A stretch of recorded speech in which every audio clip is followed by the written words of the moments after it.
Hey, have you ever been in a room where you know everything's the same temperature, but when you touch something metal, it feels shockingly cold compared to, say, a piece of wood? It's something we've all experienced, but it's also a fascinating little puzzle. So, let's solve it. Just think about it for a second. You reach into a kitchen drawer for a spoon. The metal one feels almost icy, right? But the wooden one, it feels, well, normal. It feels like room temperature. But how can that possibly be if they've been sitting side by side all day long? You see, this isn't just a random quirk. It's a really cool puzzle about how we perceive the world around us. So today, we're going to uncover the science behind this very common, very cold mystery. Now, the most logical first guess is that the metal object is just colder, right? I mean, it makes perfect sense. Our own sense of touch is telling us one thing is cold and the other isn't. But is that what's really happening here? And here is where things get really interesting. Because if you were to actually measure the temperature of both of those spoons, you'd find they are identical, the exact same temperature.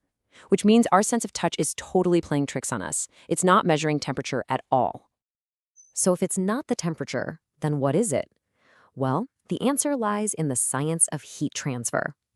You see, it's not about how hot or cold an object is, but how quickly it can move heat energy around. The key scientific principle here is called thermal conductivity. Now, it sounds a little fancy, but it's a simple and powerful idea. It's just a way of measuring how good a material is at letting heat travel through it. You can almost think of it like a highway for heat. And this is where our two spoons are dramatically different. Metals are like a superhighway for heat. They have very high thermal conductivity. Wood, on the other hand, is more like a slow, bumpy country road. It has very low thermal conductivity. So let's focus on that metal spoon and see how this works. Because of its high conductivity, metal is incredibly good at stealing heat. It's like a tiny, efficient heat thief, and your warm hand is its target. Let's break down exactly what happens. The instant you touch the spoon, heat starts flowing from your warmer hand into the cooler metal.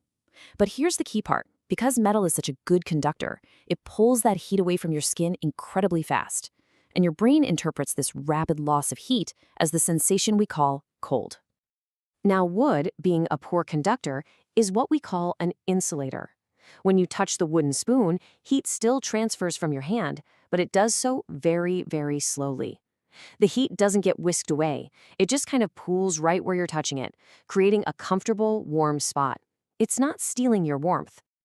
So this all brings us to the real culprit in this mystery, your brain. You see, your skin isn't designed to be a perfect thermometer. It's actually a brilliant detector for the rate of change in temperature. It cares a lot more about how quickly you're losing heat than the actual temperature of the object you're touching. This chart really pulls it all together. Metal feels cold because it pulls heat away fast. Wood and plastic feel warmer because they're slow to take your heat. And materials like glass are kind of in the middle. They feel just slightly cool.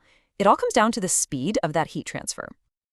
And here's a little experiment you can try yourself. If you hold onto that metal spoon, you'll notice the intense cold feeling doesn't last very long. After just a few seconds, it starts to feel normal. Why is that? Because your hand has warmed up that small patch of metal. The rate of heat transfer slows down, and your brain stops sounding the alarm. Once you understand this principle, I promise you will start seeing it everywhere. It's not just about spoons. It's a fundamental part of how we physically interact with our environment every single day. Think about grabbing a metal doorknob on a chilly day. It's that same shocking cold. Or stepping out of the shower onto a tile floor versus a bath mat. The tile isn't actually colder. It's just much, much better at pulling heat from your feet. And a wooden park bench feels comfortable for the exact same reason a wooden spoon does. It's just a poor conductor of heat. So, let's bring this all home for the final crucial point. The sensation we call cold, when we touch something, it isn't a property of the object itself. It's actually a sensation created inside our own bodies. And that's really the core of it. Cold isn't an energy that flows into you. In fact, there is no such thing as cold energy. There is only heat energy. And the feeling of cold is simply the experience of that heat energy leaving you at a high rate of speed.